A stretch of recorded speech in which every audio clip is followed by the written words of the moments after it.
Good morning.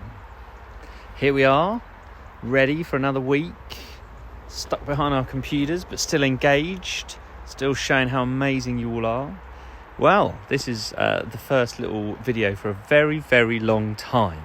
So I thought, what better place than for it to come from somewhere that you know reasonably well, and that's my allotment.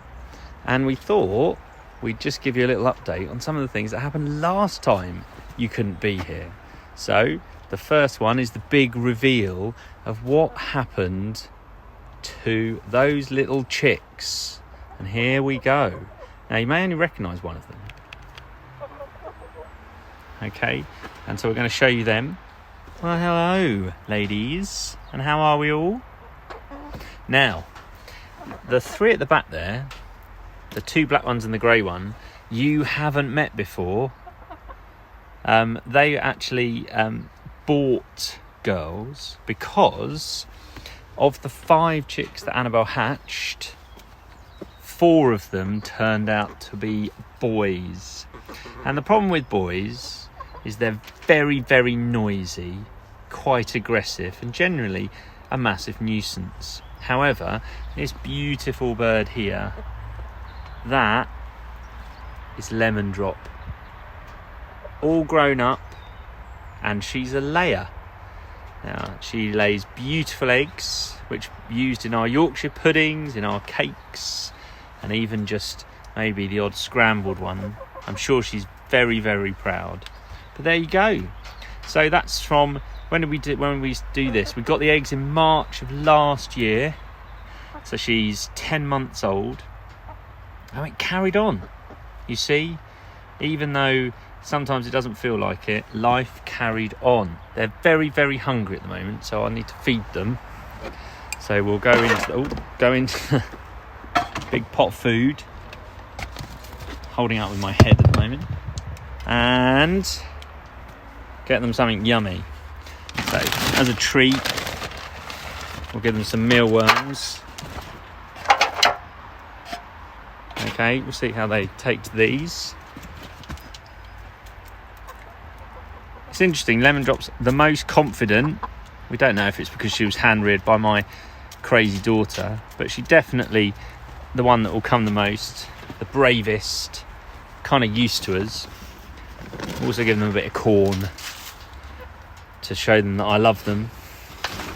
And although it's a little bit messy, bit of science for you. There's avian flu out there this winter, so any domestic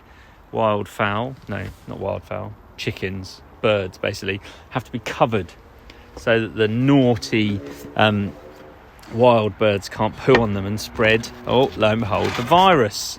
And then we'll go in here and have a look. Can't remember the last time I got them, and oh no, there you go, and that's where they've laid all their eggs. Isn't that sweet? I think the other message that all of you know already, because it's sort of what I always say, is that we have to keep on going now, keep doing all the learning, all the lessons now, because regardless of what comes in the next week, the next month, the next 4 months, the next year even, is if we stop,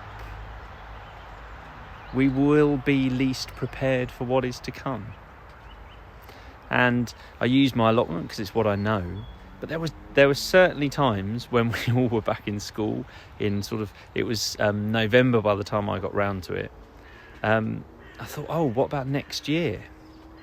And it's cold and it's dark and it's often wet. Not today, but you have to keep doing all the preparation in order to have the greatest chance of success coming forward.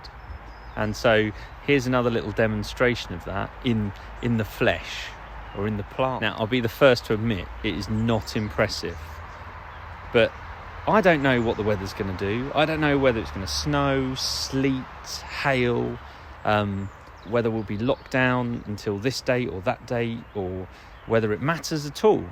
But what you do know is if you don't try and prepare yourself, you're definitely not going to get anything. And I can only praise you in your attitude towards the last week, 2 weeks, and then the weeks going forward. Coming to the lessons, being great, chatting, looking after each other.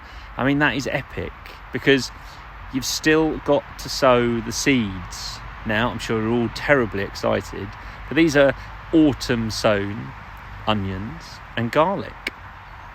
And you can see they have grown despite the cold, despite the crazy weather and the lack of sunlight. They've still grown. They've poked their heads through the soil, their leaves.